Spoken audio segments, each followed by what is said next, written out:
এক ঝুড়ি।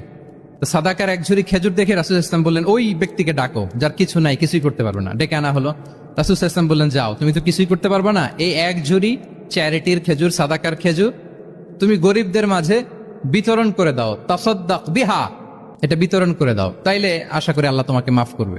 তো এই সাহাবী বলে, ইয়া রাসূলুল্লাহ, আলা আফকারা মিন্না ইয়া রাসূলুল্লাহ, আমার চেয়েও গরিব কাউকে খুঁজে বের করে দান করতে হবে? রাসূল সাল্লাল্লাহু আলাইহি ওয়াসাল্লাম বললেন, হ্যাঁ, গরিবকেই তো দিতে হবে। তো উনি বললেন যে, রাসূলুল্লাহ, পুরো মদিনার তল্লাটে আমার চাইতে গরিব কেউ আর নাই, আমি সবচাইতে গরিব। ফাদাহিকা রাসূলুল্লাহ হাত্তা বাদাত আনিয়াবু। একথা শুনে রাসূল সাল্লাল্লাহু আলাইহি ওয়াসাল্লাম হেসে দিলেন। এত হেসে দিলেন যে রাসূল সাল্লাল্লাহু আলাইহি ওয়াসাল্লাম এই পাশের চোয়ালের দাঁত দেখা গেল। এত বেশি হাসেন না উনি, নিজেকে ধরে রাখতে পারলেন না, হাসি আটকে রাখতে পারলেন না। ফাদাহিকা রাসূলুল্লাহ, হেসে দিলেন। হাত্তা বাদাত আনিয়াবু, ওনার দাঁতের এ পাশ ও পাশ দেখা গেল।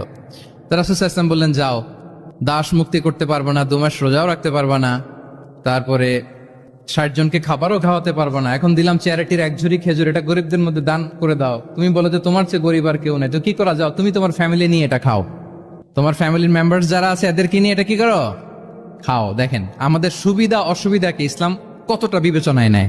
আসছিল পেনাল্টি দিতে, কথা বুঝতেছেন আমার? ওই সাহাবী রাসূল সাল্লাল্লাহু আলাইহি ওয়াসাল্লামের কাছে আসছিল কি দিতে? পেনাল্টি। এখন নিয়ে গেল কি? এক ঝুড়ি। আল্লাহু আকবার পড়বেন না? অন টাইমে আমাদেরকে সালাত আদায় করতে হবে। Times prayer on time. Push yourself to go to মস্ক for offering সালাত। নিজেকে পুশ করতে হবে।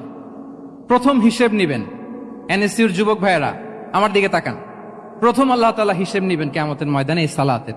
আউয়ালু মা ইউহাসাবু বিহিল আবদু ইয়াউমাল কিয়ামাতি আস-সালাহ। সর্বপ্রথম আল্লাহ তাআলা এই সালাতের হিসাব নেবেন।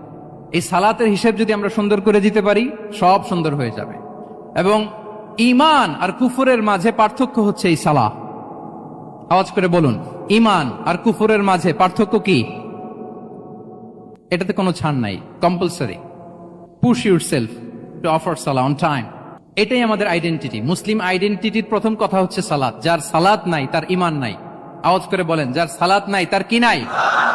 আমাদের অনেক তরুণরা মুসলিম উম্মার মুক্তি কিভাবে হবে এটা নিয়ে খুব পেরেশান, কিন্তু সালাতের ব্যাপারে উদাসীন। এরকম আছে না নাই? এটা হইল? এটা যায়?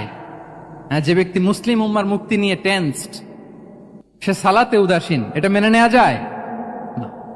তাহলে মুসলিম আইডেন্টিটি প্রোটেক্ট করতে হলে সর্বপ্রথম আমাদেরকে সালাতে যত্নবান হতে হবে, 1 নাম্বার। 2 নাম্বার হচ্ছে আল কোরআন আল কারীমের সাথে আমাদের অ্যাটাচমেন্টটাকে মজবুত করতে হবে। 1 নাম্বার হচ্ছে সালাত, মুসলিম আইডেন্টিটির। 2 নাম্বার হচ্ছে কোরআন। আওয়াজ করে